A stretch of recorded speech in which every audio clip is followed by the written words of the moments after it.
ako tinawag.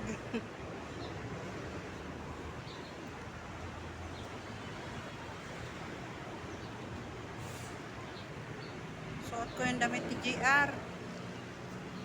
Andito ako sa Kapas, sa municipal.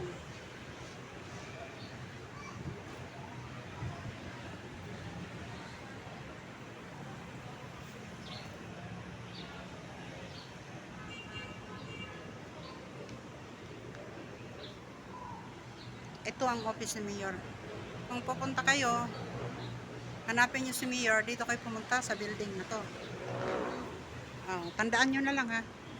Yung terrace niya sa taas, ganyan. Tapos ganyan. Tapos makanyan. Kung tatanong nyo ako na kumusta, kung okay na ba ako, hindi pa. Bali tinutulungan ko ang sarili ko na hindi ako masyadong mahirapan. Dinadaan ko na lang sa ganito. Sige, bye.